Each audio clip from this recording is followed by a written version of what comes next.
हम लोग यहाँ पे कूलाम के नियम पर एक ऑब्जेक्टिव क्वेश्चन देखते हैं।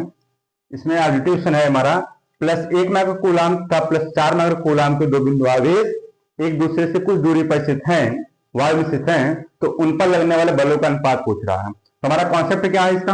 हम कॉन्सेप्ट देखते हैं कि जब दो बिंदु आवेश एक दूसरे से, बिंदु आवेश हमारा कितना है 1 माइक्रो कूलाम और 4 माइक्रो कूलाम के दो बिंदु आवेश है और ये एक दूसरे से कुछ दूरी पर स्थित होते हैं, तो इनके बीच लगने वाले आकर्षण अथवा प्रतिकर्षण बल, यहाँ पे दोनों धनात्मक आवेश है तो हमेशा प्रतिकर्षण बल रहेगा। तो इन कूलाम के नियम से इन दोनों बिंदु आवेशों पर लगने वाले बलों का मान परिमाण बराबर होता है, अर्थात F12 बराबर F21, F12 इसको डिवाइड करेंगे, F21 बराबर 1 को लिखते हैं हम क्या 1/1, अर्थात आएगा हमारा F12 रेशियो F21 बराबर 1:1। हमारा ऑप्शन चेक करते हैं हम, 1:4 गलत है ऑप्शन, 4:1 ये भी गलत है, 1:1 तो ये हमारा आंसर सही होता है। तो हमें यहाँ पे कंफ्यूजन के लिए थोड़ा सा ये देते हैं कि +1 माइक्रो कूलाम +4 माइक्रो कूलाम, तो मुझे यहाँ पे सॉल्व नहीं करना है, मुझे सिर्फ कॉन्सेप्ट पर फोकस करना है। अगर हमारा कूलाम का नियम का कॉन्सेप्ट अगर मुझे नहीं पता होगा तो ये क्वेश्चन हम लोग सॉल्व नहीं कर पाएंगे और हमारा 1 नंबर गलत हो जाएगा। तो हम लोग कैसे ट्राई करते हैं कि कूलाम के नियम से दोनों बिंदु आवेशों पर लगने वाले बलों के परिमाण बराबर होते हैं, बलों के परिमाण बराबर होते हैं, इस बात को ध्यान में रख करके इस क्वेश्चन सॉल्व करेंगे तो सॉल्व हो जाएगा। ओके, हम यहाँ पे एक नए क्वेश्चन लेकर के आए हैं जो ऑब्जेक्टिव क्वेश्चन है और बोर्ड पेपर 2006 में पूछा गया क्वेश्चन है। किसी विद्युत रोधी माध्यम का परावैद्युतांक K का मान हो सकता है, उसके लिए हम परावैद्युतांक से संबंधित कॉन्सेप्ट देखते हैं। कॉन्सेप्ट हमारा क्या है? किसी भी माध्यम का परावैद्युतांक K का मान 1 से अनंत के बीच में होता है। अनंत किसके लिए होता है? धातु के लिए अनंत होता है और वायु के लिए 1 होता है। तो इस कॉन्सेप्ट पर हम देख करके जो है इनके क्वेश्चन को सॉल्व करते हैं। -3, अब हम जानते हैं K का मान 1 से इनफाइनाइट के बीच में है, तो -3 क्या है 1 से छोटा है, तो ऑप्शन गलत हो गया। दूसरा ऑप्शन क्या है हमारा 0 है, K का मान 1 से अनंत तक है, तो ये 0 है, 1 से छोटा है, ये भी गलत हो गया। 0.0 से 0.7 ये भी 1 से छोटा है, ये भी ऑप्शन गलत हो गया। लास्ट ऑप्शन है हमारा 6 का मान 6 जो है 1 से इनफाइनाइट के बीच में है, अर्थात 1 से बड़ा है, यही ऑप्शन हमारा सही होगा। अब हम एक नए क्वेश्चन लेकर के आए हैं, धन आवेशित वस्तु में है, इसका कॉन्सेप्ट हम पहले थोड़ा देखते हैं। कॉन्सेप्ट होता है कि यदि कोई वस्तु धन आवेशित है तो हम जानते हैं कि कोई वस्तु धन आवेशित तब होता है जब उससे इलेक्ट्रॉन निकलते हैं, सामान्य अवस्था से इलेक्ट्रॉन निकलते हैं।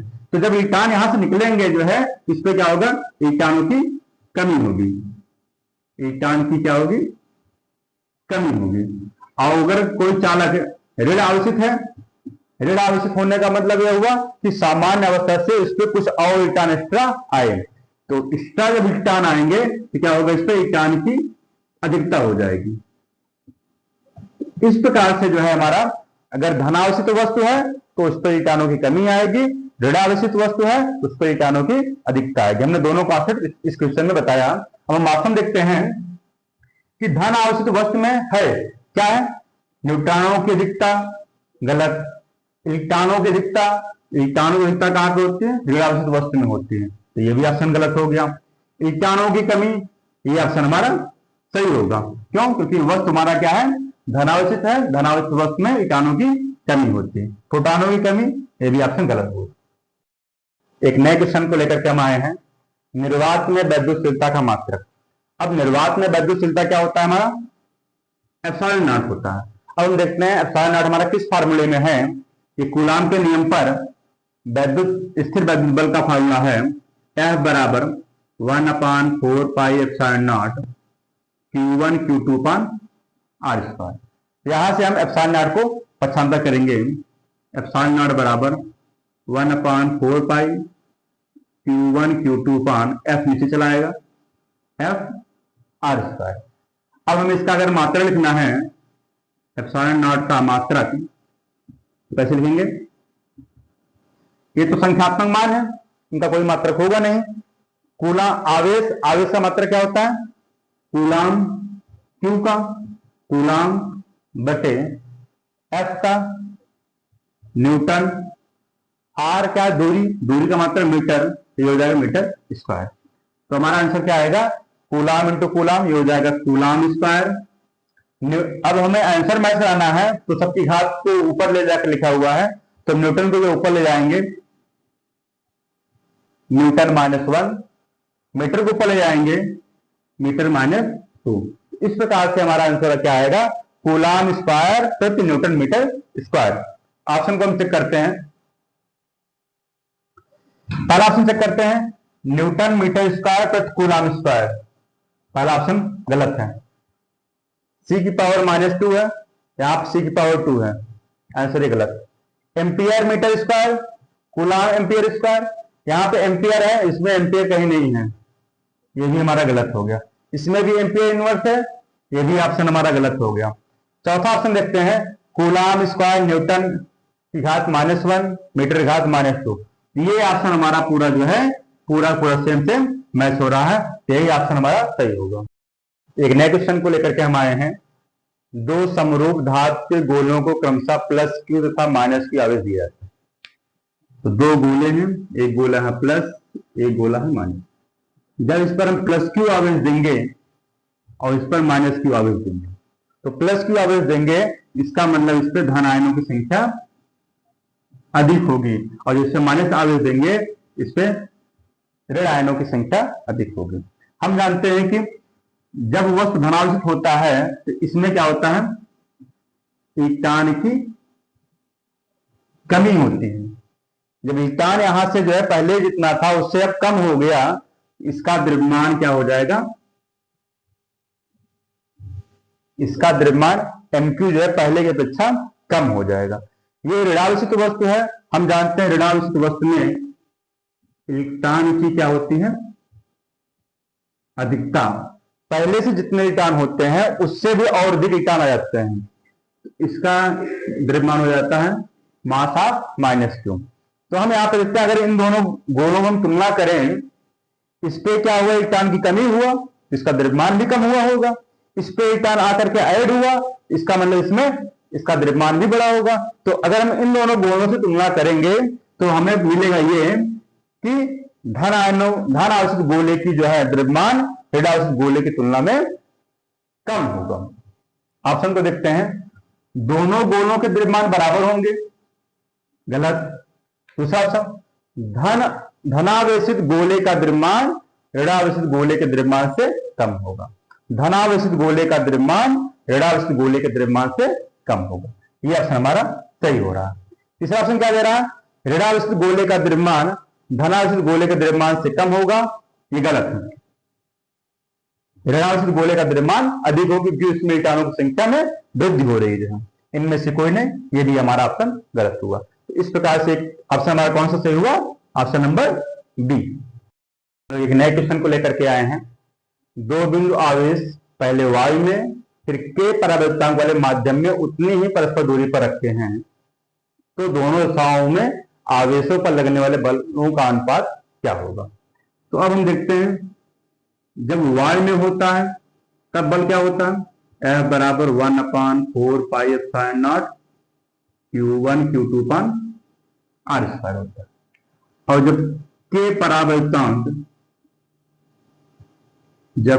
परावैक्तांक वाले माध्यम में होता है, जब k परावैक्तांक वाले माध्यम में होता है, इसका पावर हम लोग पढ़ते हैं F(m) बराबर 1/4πε0 k Q1 Q2 R²। पूछ क्या रहा है?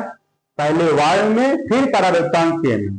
तो वायु में क्या है? F, माध्यम में क्या है? F(m). दोनों का मान रखेंगे हम 1/4πε0 Q1 Q2 R²। इसका मान रखेंगे 1/4πε0 k Q1 Q2 R²। तो दिख रहा है कुछ कैंसिल हो रहा है, ये पूरा टर्म ये इस पूरे टर्म से कैंसिल हो गया। 4π epsilon naught 4 pi epsilon naught से कैंसिल हो गया, तो बचा क्या जो है, बचा ऊपर एक अंश में, नीचे बचा 1/k। यह जो k है ये अंश में जाकर के गुणा हो जाएगा। कैसे गुणा होता है देखें, एक बटे को हम भाग समझते हैं, 1/1/k होता है, और जब भाग को गुणा बदलते हैं 1 × k/1 हो जाता है।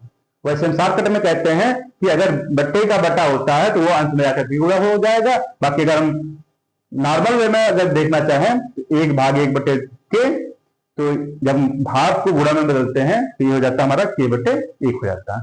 इस प्रकार से आता है हमारा क्या, k/1।